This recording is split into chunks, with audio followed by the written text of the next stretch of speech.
Olá e bem-vindo ou bem-vinda de volta ao Portuguese with Leo.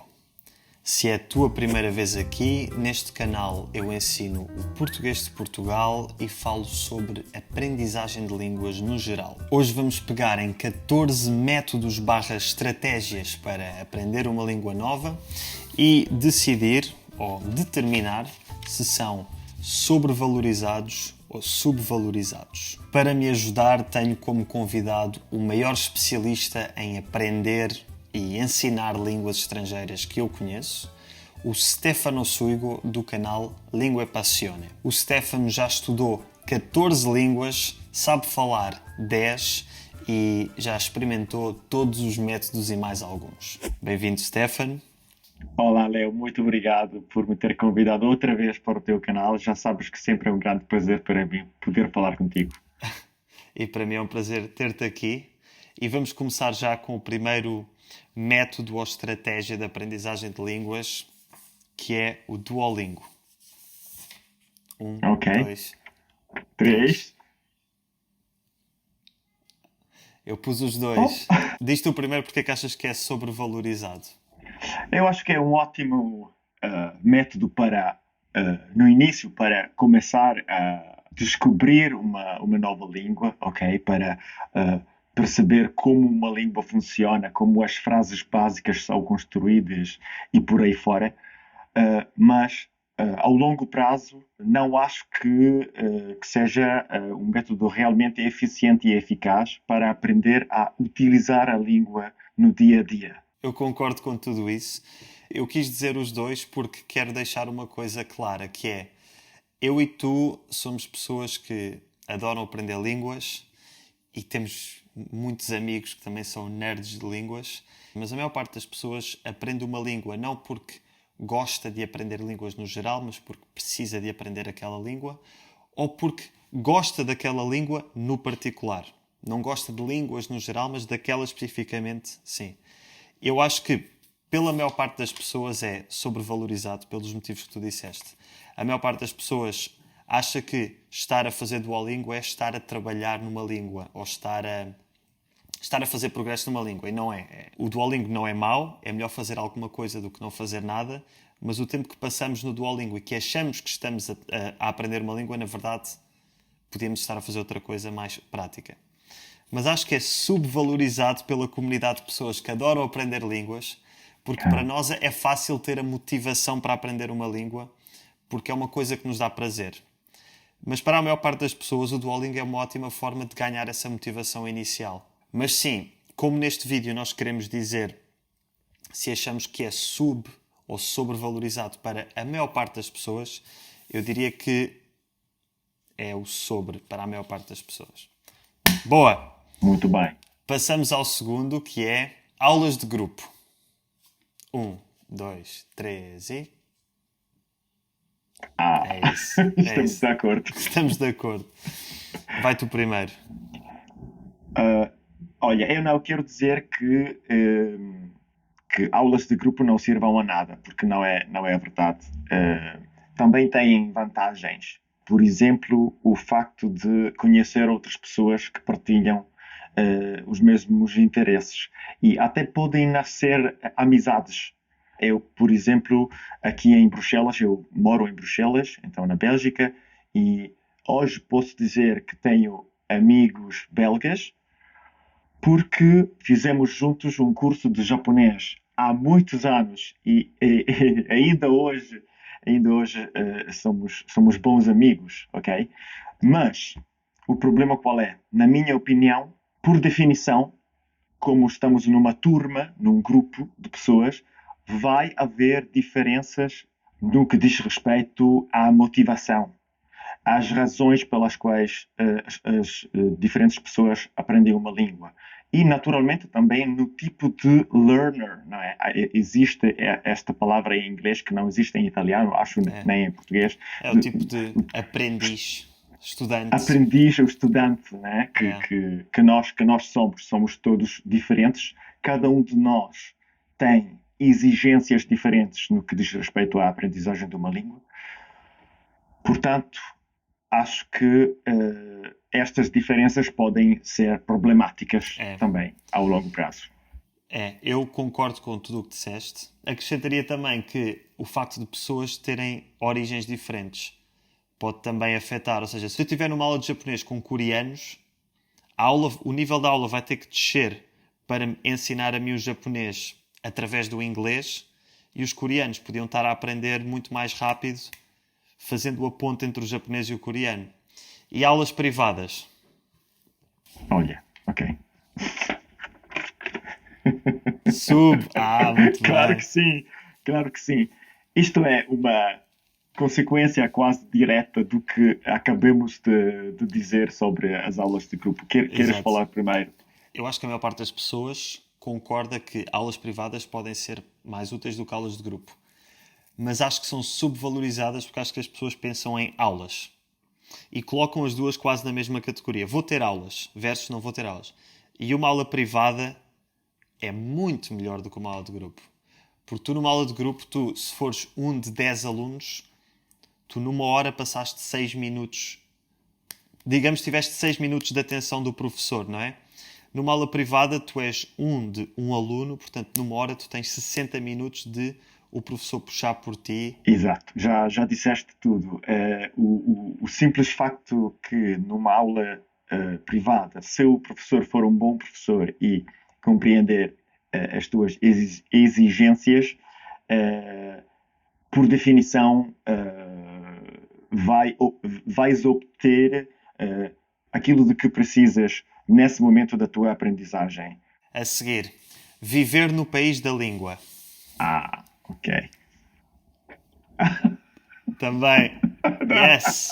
Olha, ajuda, ok? Viver no país onde se fala a tua língua-alvo ajuda, sem dúvida, porque estás rodeado por pessoas que falam todo o tempo aquela língua, mas não é indispensável como às vezes as pessoas pensam. Acham que é.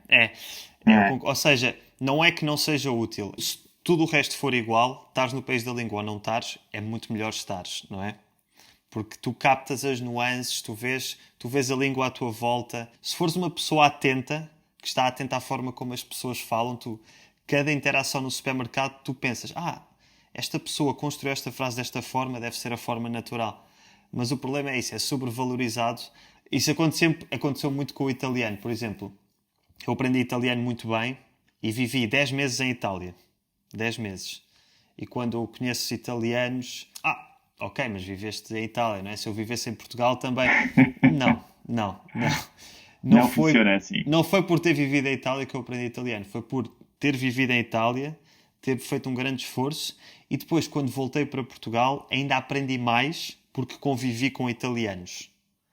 Portanto, Exato. Eu acho que mais do que viver no país da língua é criares a vida de um falante nativo.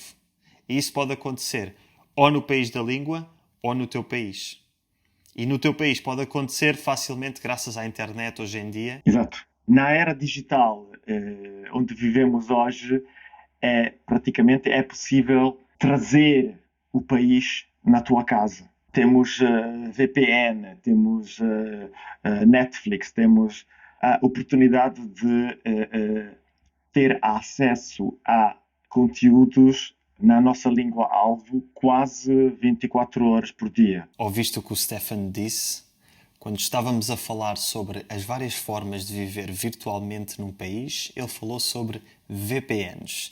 E por isso este é o momento ideal para eu te apresentar o patrocinador do vídeo de hoje, a NordVPN. A NordVPN permite-te alterar a morada virtual do teu computador, telemóvel ou tablet e assim navegares na internet como se estivesses num país à tua escolha, sem teres fisicamente de sair de casa. Vamos supor que estás a aprender português, mas, tal como o Stefano, vives em Bruxelas. Basta ligares a NordVPN, mudares a tua localização para Portugal e, tadã!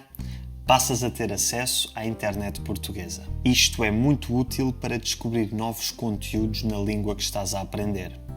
Se navegares no YouTube ou no Spotify com a VPN ligada e sem fazer login, As recomendações de vídeos, música e podcasts serão baseadas não no teu histórico, mas sim na localização da tua VPN. Se puseres a VPN em Portugal, recebes recomendações portuguesas. Se puseres na Bélgica, recebes recomendações belgas, etc. Com a NordVPN consegues criar uma bolha virtual na tua língua-alvo, como se estivesses a viver no país dessa língua, e além disso estás a aumentar a tua segurança enquanto navegas na internet, sobretudo em redes públicas. Por isso, se quiseres todos os benefícios de usar uma VPN pelo preço de um café e um pastel de nata, basta clicares no primeiro link na descrição e subscreveres a NordVPN beneficiando de um grande desconto no plano de 2 anos, mais 4 meses grátis. Ao fazeres isso, vais estar também a apoiar o Portuguese with Leo e terás a minha gratidão eterna. E além disso, se não ficares satisfeito, podes sempre pedir um reembolso nos primeiros 30 dias. Isso leva-nos a intercâmbios de língua. 3, 2, 1. Muito bem! Ainda bem que estamos de acordo. Porquê é que achas que são subvalorizados? Porque não tenho a impressão de que muitas pessoas o estejam a fazer. Acho muito, muito bom porque dá-te acesso à língua falada realmente pelas pessoas que não são professores, ok? Então é possível ter este intercâmbio de língua, mas também de cultura, de linguagem do dia a dia. Tu usaste intercâmbios de língua em alguma das línguas que aprendeste? Sim, ainda estou a utilizar para manter o meu islandês. Tenho um amigo islandês e o islandês é também uma língua bastante rara. Portanto, fico muito feliz por ter esta oportunidade. E também esta amizade que continua a crescer é um aspecto talvez ainda mais importante do que o progresso linguístico em si. Sabes? E no fundo estes vídeos são o teu intercâmbio em português. O quê? Os vídeos no meu canal, este vídeo e os outros vídeos, no fundo, são o teu intercâmbio. E isso leva-me a outra que eu tenho aqui, que é relações e amizades na língua. Acho que não é preciso obviamente. Está subvalorizado. Vou contar um bocadinho o quão recompensador foi, por exemplo, com o italiano.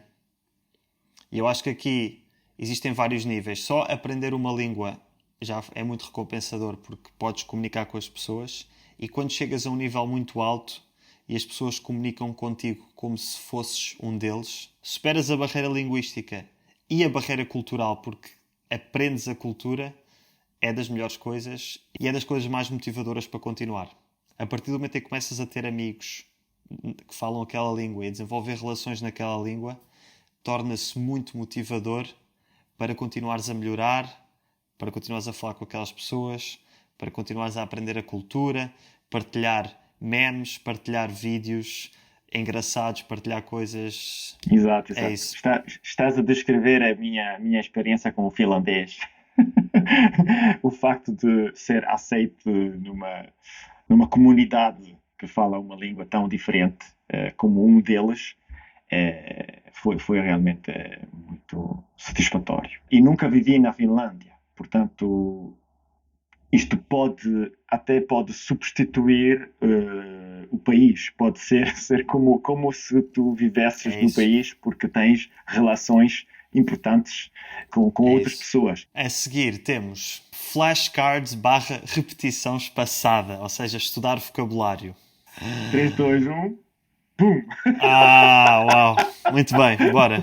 Pela maior parte, eu também acho que é um pouco sobrevalorizado, mas se nós utilizarmos baralhos criados por nós mesmos e baseados na nossa vida, baseados na nossa experiência pessoal, nas expressões, nas palavras que estão ao nosso redor, isso pode ser útil. Sobretudo numa fase de expansão do vocabulário, não como regra ou como único método de aprendizagem da língua. Isso não, acho que não funciona. Eu acho que, normalmente, quando uma pessoa pensa em aprender vocabulário, pensa em, estudar as palavras, decorar as palavras, flashcards, não sei o quê. E até certo ponto, é assim, no início temos que estudar palavras, não há muita forma de escapar. Mas é aborrecido e não é tão eficaz como tentar só perceber a língua. Que nos aparecem conteúdos que nos entusiasmam mais. Ler, ou ouvir e tentar perceber. Só perceber. Mesmo que eu, depois de 2 meses a ouvir uma língua, ainda não saiba utilizá-la, só perceber. E depois, pouco a pouco, desenvolver o vocabulário ativo. O que é que achas de falar desde o primeiro dia? Tentar falar desde o primeiro dia.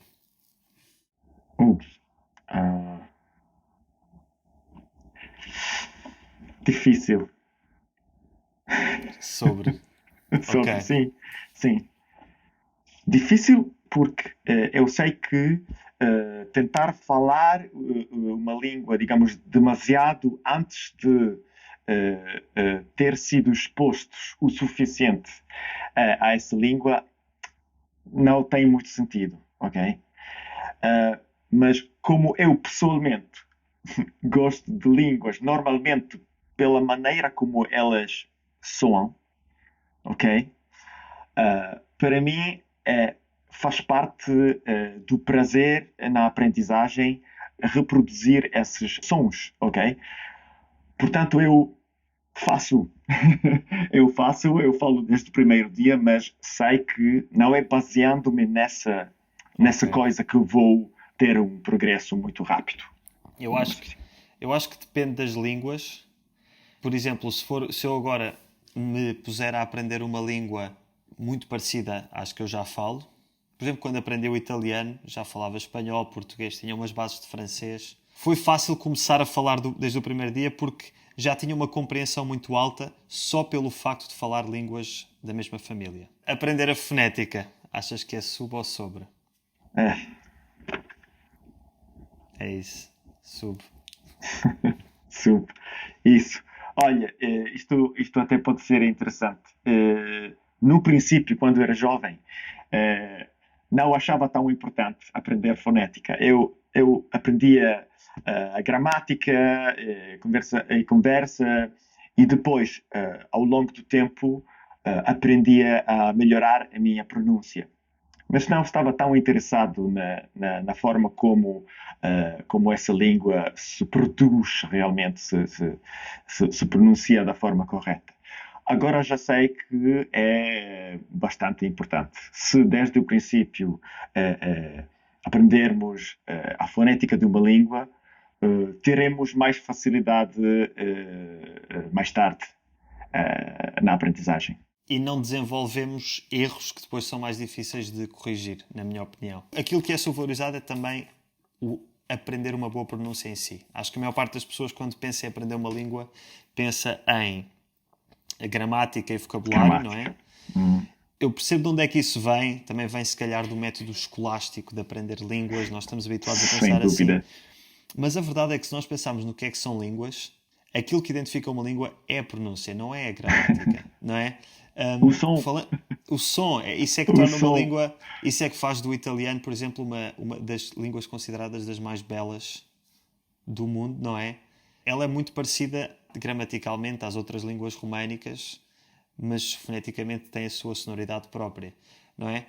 Ou se pensarmos O o caráter de uma caráter, língua exato, é a maneira como soa. exato, um falante nativo pode às vezes enganar-se nas palavras, pode às vezes enganar-se na gramática, mas não se engana na fonética, porque a fonética é a sua impressão digital de como fala essa língua, não é? Muito bem dito. Estudar a gramática. Inevitável falar nisso, né? Exato. Então, É sobre. sobrevalorizado. Mas porquê? Por causa da escola, por causa dos sistemas escolásticos, né? Porque nós crescemos como crianças pensando que aprender uma língua quer dizer aprender a gramática dessa língua. Mas nós agora, hoje sabemos muito bem que não é assim. E a gramática pode ser um instrumento para apoiar, apoiar a tua forma de expressar-te, mas de expressar as tuas ideias, mas só a gramática não vai dar. É. Eu acho que é isso, a gramática é sobrevalorizada porque estamos tão habituados a estudar gramática em cursos de língua estrangeira e em ser avaliados pelo nosso conhecimento da gramática, Exato, que é exato, isso que nos faz pensar que a gramática é tudo. Pessoalmente, eu acho que ela deve acompanhar o nosso progresso, não é? Quando nos exato. deparamos com uma construção gramatical que não percebemos, aí estudamos para perceber como é que funciona. Depois continuamos expostos à língua e deparamos com algo novo ou apercebemos de que queremos expressar algo que não sabemos a estrutura, então vamos estudar a gramática e a gramática acompanha. Isso mesmo. Para mim, a gramática é uma ferramenta para expressar as minhas ideias, ok? Eh, e, e é preciso tentar estudá-la desta forma mais e muito menos como teoria isolada, porque de forma isolada quase não serve a nada, E isso leva-me ao input compreensível. O que é um input ok? compreensível? Para já é sobre ou subvalorizado? Oi, quase que me enganava. É subvalorizado, É subvalorizado. subvalorizado. É. O que é o input compreensível, Stefan? Input compreensível quer dizer estar expostos a conteúdos, histórias, seja o que for, tal que conseguimos compreender a maior parte daquilo que vemos ou ouvimos. Têm de ser conteúdos que são um pouco mais difícil Desafiantes. do que um pouco desafiantes. Quer dizer, estamos em condições de compreender talvez 70, 80% daquilo que ouvimos e temos de fazer um esforço para compreender o resto. Acho que é quase, honestamente, é quase suficiente para aprender uma língua semelhante às que nós já Semelhante. sabemos, Aham, aham. Sim, sim, sim. mas não dá para tudo, não é? Se eu agora quiser Não dá. aprender japonês ou finlandês, não posso expor-me a japonês muito básico, não vou perceber nada. Não, não. Exato. Portanto, Exato. como é que tu usarias o input compreensível para línguas mais diferentes? Ou quando é que usarias? Ou... É quando. É mais uma questão de quando.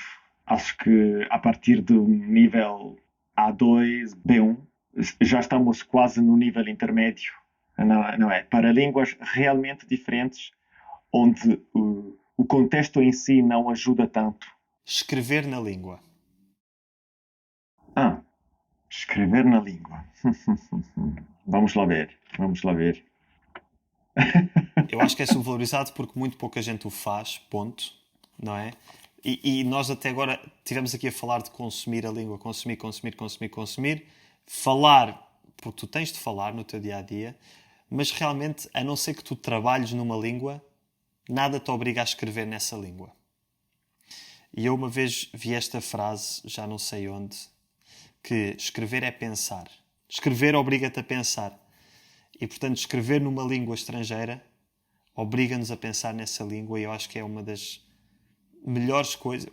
É difícil escrever, é uma coisa difícil, É difícil. mesmo na nossa língua, quanto mais noutra língua, mas eu acho que é uma das melhores coisas que podemos fazer a partir do nível intermédio. Até pode ser útil para os níveis de principiante também, no sentido de que quando comunicares por escrito com outras pessoas, estás a comunicar nessa língua, estás a escrever, estás a pensar, tens de escrever uma mensagem, mesmo que seja uma forma de escrever muito diferente no tipo de linguagem que utilizamos, em comparação com escrever um diário, né? Ainda assim, acho que é uma forma de comunicar que te obriga a pensar um pouco mais, E né? eu nisso, eu tenho o meu diário já há alguns anos e nele escrevo em português, em inglês, espanhol e italiano. Já me aventurei a Muito bem. escrever em francês e realmente ajuda muito. Claro que não tenho outra pessoa para me corrigir, embora às vezes posso partilhar certos com outras pessoas e peço, com amigos e falantes dessas línguas e peço para me corrigirem. Olha, uma dica para quem queira escrever mais e obter correções: há sítios na internet de comunidades que fazem exatamente isso de forma completamente grátis em várias línguas. Agora não me lembro dos nomes desses sítios, mas Depois tu se vais-me pesquisarem, dizer e se eu vocês ponho... pesquisar. Eu, Ok. quando este vídeo sair, vai estar na descrição. Finalmente, Finalmente. falar sozinho e fazer shadowing, Ah, essas coisas, ok. como Espera aí. método. Ok, são coisas diferentes, não é? São coisas diferentes, sim. Então, Portanto, vou fazer isto. espera, falar sozinho, Falar sozinho. ok. Tu achas que o shadowing é sobre valorizado? Pessoalmente, sim. Pessoalmente, acho. Sim. Eu teria tendência a dizer que o shadowing é subvalorizado. Final, Finalmente, temos. portanto, Estamos de quero... acordo sobre uma Exato. coisa. Porquê é que falar sozinho, no geral, é subvalorizado? Então, em primeiro lugar, é completamente grátis. Exato. E para mim é quase a forma que eu utilizo, a forma de prática linguística que eu utilizo mais. Eu falo comigo mesmo, eu É falo isso. em voz alta em casa. Acho realmente útil para praticar a falar, claro, mas também para me aperceber do que ainda me falta, das palavras que eu quero utilizar, mas que neste momento faltam. Posso pesquisar como se diz aquela coisa, ou posso pesquisar a forma gramatical mais adequada para expressar essa ideia. A ideia que Que tu eu querias efetivamente. dizer quando estavas a Exato, falar sozinho. Yeah. exato. O facto que eu estava a tentar dizer essa coisa é a demonstração de que preciso daquilo. De que é Preciso algo dessa. importante para ti. Hum, E eu exato. adicionaria outro benefício de falar sozinho quando estamos em casa, sobretudo numa língua que já tens um nível pelo menos intermédio, é que quando começas a fazer isso várias vezes, tu começas a meter-te em modo pensar nesta língua. Pensar. Quando começo os dias a falar numa língua, quando me rodeio muito de uma língua, falo, escrevo, ouço, dou por mim, já acordo de manhã a pensar nessa língua e é uma espécie de bola de neve. Os pensamentos começam a nascer diretamente nessa língua, em vez de ser traduzidos. Exatamente. Eh, No entanto, tu dizes que no entanto, shadowing, não. Shadowing é falar na língua estrangeira, mas repetindo algo. Ou seja, ouvimos um vídeo, um excerto áudio ou um vídeo, metemos na pausa e tentamos repetir aquilo que foi dito. Não estamos realmente a falar naturalmente aquilo que quereríamos dizer, mas estamos a repetir aquilo que é dito por um falante nativo, o que nos permite tentar falar o melhor possível a nível de fonética, de pronúncia e com gramática certa, porque estamos a seguir as falas de alguém que é um falante nativo. eu confesso que não o tenho feito muito nos últimos tempos, mas quando o fiz, não estava a sentir que eram ideias minhas, que eram coisas Ok. que eu queria dizer. E por isso, talvez por serem pensamentos de outras pessoas ou coisas que outras pessoas estavam a dizer e não tanto minhas, talvez isso não tenha funcionado para mim pessoalmente. Mas agora vou-te desafiar. Ok, Tu sabes citar muitas falas dos Gato Fedorento. tens razão. Tens E isso é razão. uma forma de shadowing. Se calhar te ajudou Ok. com o português. Suponho que te tenha ajudado com o Sim, português sem tu sim, perceberes. sim. E eu apercebo-me disso para o meu inglês, por exemplo. Eu cresci a ver séries e filmes americanos e gostava muito de dizer as falas de alguns dos filmes. Eu acho que isso me ajudou a desenvolver a articulação sem eu me aperceber. Portanto, será que se nós virmos o shadowing como repetir coisas que gostamos e não necessariamente um exercício como o que tu estás a dizer, de repetir ideias de alguém, será que pode ser mais útil? Sim, nesse caso sim, porque estás a fazer algo de que gostas e tudo o que é viver a língua de forma agradável é positivo por definição. Será que te Me fiz fizeste reconsiderar pensar, o shadowing? fizeste-me pensar e reconsiderar nesta coisa. Muito bom. Muito bem, muito bem. Olha, acho que foi tudo. Muito obrigado Obrigado, eu. e até à próxima. Até à próxima. Tchau. Tchau, Tchau, tchau. tchau.